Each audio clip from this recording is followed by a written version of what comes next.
Signal correct చేసుకోండి, voice అదవుతుంది. బక్క Judson గారు సార్ అన్మ్యూట్ చేయండి సార్. ఎస్, నమస్కారం సార్. ఏమనిపిస్తుంది మొత్తం వ్యవహారం చూసిన తర్వాత? అయితే యాక్చువల్ గా ఇందులో జరిగిన విషయం ఏంటంటే, ఈ ఎవరైతే కంప్లైంట్ ఉందో బండారు లత, ఆమె ఎక్స్ కార్పొరేటర్, అంటే మన పేరు రివీల్ చేయొద్దు అనుకుంటా, ఎందుకంటే ఓకే పర్లేదు. అయితే సారీ, పేరు రివీల్ చేయొద్దు. అయితే మీది ఒక చిన్న ఇష్యూ నడుస్తుంది నారాయణపేట మాజీ టీసీసీ అధ్యక్షుడు మధ్యలో. అయితే నాకు ఎవరు న్యాయం చేస్తలేరని చెప్పి ఇన్ఛార్జ్ కూడా కలిపి ఆమె కేసు వేసింది. ఆమె ఏసీసీ సెషన్స్ వీళ్ళందరూ బాగా పరిచయం. నాకు మీనాక్షి నటరాజన్ గారికి అక్క తమ్మున్న బంధం మాది. అయితే రీసెంట్ పార్టీగా సస్పెండ్ అయినాక కూడా నేను రీసెంట్ ఒక ట్రైనింగ్ క్యాంప్ లో మేము అందరం కలిసినాం, ఏఐసీసీ ట్రైనింగ్ క్యాంప్ లో ఇటీవల. అయితే సరే ఏమైనప్పటికీ ఒకటి పక్క, అంటే నేను ఏదైనా హోంవర్క్ చేసి విషయం తెలుసుకొని మాట్లాడతా. ఆల్రెడీ నేను మార్నింగ్ ఒక 2-3 ఇష్యూస్ నేను దీనిపైన మాట్లాడడం జరిగింది, కొంచెం ఫీడ్బ్యాక్ కూడా తీసుకొని మాట్లాడుతున్నాను. అయితే ఈ ఆమెకు కేసు వేసిండ్రు, కానీ ఇంత సీరియస్ కేసు అని చెప్పి ఆమెకు తెలియదు. నంబర్ 1, ఆమెకు దీనిపైన సమన్స్ కూడా ఎటువంటిది అందలేదు. నంబర్ 2, ఇంకోటి ఏంటంటే నేను కూడా కేసులు ఎదుర్కొన్న సమన్స్ అనేది రెగ్యులర్ గా వస్తాయని చూస్తాం. అయితే ఇక్కడ నా మీద ఎందుకు కేసులు ఉంటాయి? ఎందుకంటే రూలింగ్ గవర్నమెంట్ మాది ఉన్నది, 2025లో కంప్లైంట్ అయింది. రూలింగ్ గవర్నమెంట్ మాది ఉన్నది, ప్లస్ ఇక్కడ ప్రభుత్వం మాది ఉంది. హోంమంత్రి కూడా రేవంత్ రెడ్డి గారే ఉన్నారు, ముఖ్యమంత్రి గారు కూడా ఆయనే ఉన్నారు. కాబట్టి మా దగ్గర ఏముంటే సహజంగా ఎవరైనా అనుకుంటారు రూలింగ్ గవర్నమెంట్ ఉన్న వాళ్ళు మా మీద కేసు ఉంటుందని ఎవరు అనుకోరు. అది ఇన్ఛార్జ్ మీద అసలు ఉండనే ఉండదు, సవాలే లేదు.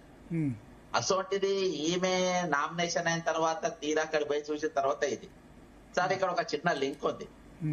నాకు రాత్రి ఏఐసీసీలో ఒకరు ఫోన్ చేశారు, కొంత ఎంక్వైరీ చేసుకొని 2-3 నాతో మాట్లాడడం జరిగింది. అయితే ఇందులో మీరు బాగా అబ్జర్వ్ చేయండి, బండి సంజయ్ గారు ఒక స్టేట్మెంట్ ఇచ్చారు. 20 సంవత్సరాలకే నాకు ఎప్పుడు కూడా జ్వరం రాలేదు, మన హైదరాబాద్ లో పాలు తాగినాక జ్వరం వచ్చింది అని. 3 రోజుల పాటు ఆయన ఎవరికి కనబడలేదు. సోషల్ మీడియాలో కూడా బాగా వైరల్ అయింది, బండి సంజయ్ గారు ఇక్కడ కనబడతలేరు ఏంటి అది అని. అయితే ఇది ఏదైతే సమస్య ఉన్నదో రేవంత్ రెడ్డి గారికి తెలియకుండా ఇది జరగలేదు అనేది 100% అబద్ధం.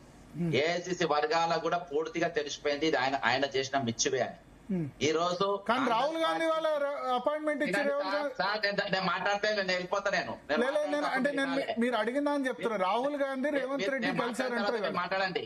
నేను మీ అభిప్రాయం చెప్పాలంటే మీ అభిప్రాయం లేదు. నేను అనేది నేను ప్యానలిస్ట్ గా మాట్లాడట్లేదు, మోడరేటర్ గా క్వశ్చన్ ఇస్తున్నా. మీరు చెప్తున్నా సార్, ఇప్పుడు జర్నలిస్టు కార్యకర్త లేక మాట్లాడుతున్నా చూసినా, కాంగ్రెస్ పార్టీ కార్యకర్త లేక మాట్లాడుతూ జర్నలిస్ట్ నేను చూసినా. ఇప్పుడు ఇంత అంటే నేను అనేది ఏంటంటే రేవంత్ రెడ్డి వాళ్ళు రాహుల్ గాంధీకి అపాయింట్మెంట్ ఇచ్చారు కదా, ఏఐసీసీ కనుక డౌట్ పడితే నేను అడుగుతున్నా.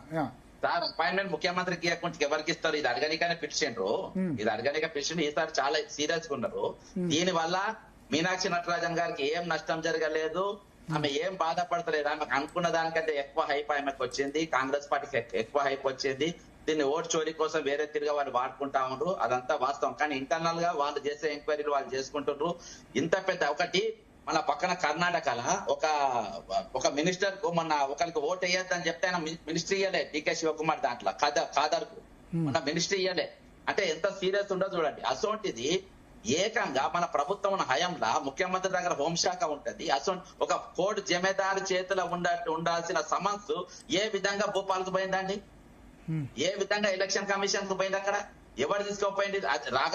ఇక్కడ నామినేషన్ పత్రంలో కేసులు ఉన్నాయి, రాయకపోవడం 100% అవన్నీ తప్పులే, ఆమె చేసింది తప్పే. కానీ ఆమెకు అసలు కేసు ఉన్నదని అవగాహన లేదు కదా. ఆమె మీద సమన్స్ తెలంగాణ నా మీద కేసు ఎందుకుంటుందని అనుకుంటారు కదా. ఈ రోజు ఆమె ఏదో సైడ్ లో పని తినాక చాలా హస్తాలు ఉన్నాయి, చాలా చేతులు ఉన్నాయి. కాబట్టి ఈ రోజు ఇందులో జరిగింది ప్రభుత్వానికి తెలియకుండా జరగలేదు. ఇంకోటి ఏంటంటే బండి సంజయ్ గారికి చాలా డ్యామేజ్ జరిగింది. ఆ డ్యామేజ్ కంట్రోల్ రేవంత్ రెడ్డి గారు మీరు అబ్జర్వ్ చేయండి. ఈ వారం రోజులకెళ్ళి కిషన్ రెడ్డి గారిని అటాక్ చేస్తున్నాను మీడియాలో కంటిన్యూగా ఆయన కిషన్ రెడ్డిని అటాక్ చేస్తుండు. బండి సంజయ్ గారి గురించి ఏం మాట్లాడతలేడు. బండి సంజయ్ గారు ఎక్కడ కూడా ఆయన సబ్జెక్ట్ ఇస్తలేడు. ఆయన త్రూ ఈయన హోమ్ మినిస్టరే, ఆయన హోం మంత్రే. అక్కడ మాట్లాడి మన పార్లమెంటరీ అఫైర్స్ మినిస్టర్ ఇక్కడ ఎవరైతే భూపాల్లో మాట్లాడిండ్రో, అయితే ఈయన త్రూ ఆయనకు పోయింది, ఆయన త్రూయే వాళ్ళకి పోయింది. అది బాజాబ్తా ఆయనే ఒప్పుకున్నాడు. కైలాష్ గారే బాజాబ్తా మీడియాలో మాకు కాంగ్రెస్ పార్టీకి వెళ్ళి వచ్చింది అన్నాడు. మరి ఆ బ్లాక్ షీప్ ఎవరు? మరి భరత్ గారు ఎవరు ఆ బ్లాక్ షీప్ ఎవరు భరత్ గారు. ఎవరు సార్ ఒక్క ఇచ్చిండ్రు? నిమిషం బక్క జడ్సన్ గారు మాట్లాడిన తర్వాత ఇస్తాం మీకు మళ్ళీ అవకాశం. చెప్పండి జడ్సన్ గారు. వాళ్ళకి ఎట్లా పోయింది అని చెప్పాలి కదా. ఓకే, సో మీ ఉద్దేశంలో ఇప్పుడు బండి సంజయ్ ద్వారా రేవంత్ రెడ్డి బండి సంజయ్ ని ఈ రోజు మళ్ళా పార్టీలు హైప్ లేపనికి, ఎందుకంటే ఆయన మంత్రి పదవి పోయే అవకాశాలు ఉండే. మీరు బాగా అబ్జర్వ్ అండి, కిషన్ రెడ్డి గారిని వారం రోజులకెళ్ళి అటాక్ చేస్తుండ్రు రేవంత్ రెడ్డి గారు. 1 వీక్ కెళ్ళి కంటిన్యూగా అటాక్ చేస్తుండే ఆయన మీద. బండి సంజయ్ ఎక్కడ పిక్చర్ లో కనబడతలేడు. బండి సంజయ్ త్రూయే భూపాల్ కి పోయింది. రేపటి ఆయన మంత్రి పదవి తీసేస్తాడే, మీరు రాసుకోండి. బండి సంజయ్ గారి మంత్రి పదవి పోతలేదు, ఆయన పదవి ముట్టుకుంటలేరు. యాక్చువల్ గా మన రాజీనామా చేస్తారు, ఈయన పదవి పోతుందని. అది ఆ విషయంలో క్లియర్. మోడీ అమిత్ షా పక్క పార్టీలు ఆరోపణ చేస్తే రాజీనామా చేయించారు. ధర్మేంద్ర ప్రధాన్ నీటు 2 times లీక్ అయినా రాజీనామా చేయించలేదు. వేరే వాళ్ళు చెప్తే చేయరు, వాళ్ళకి అనిపిస్తే చేస్తారు, రాజీనామా చేయిస్తారు. ఎస్, తాడు శ్రీనివాస్ గారు మాట్లాడబోయే ముందు కల్లూరి గారు చెప్పండి. ఇప్పుడు జడ్సన్ గారి పట్ల, జడ్సన్ గారు అంటే నాకు కూడా మంచి అభిమానం. వారిది పబ్లిక్ చాలా ముందుకు తీసుకొస్తుంటారు.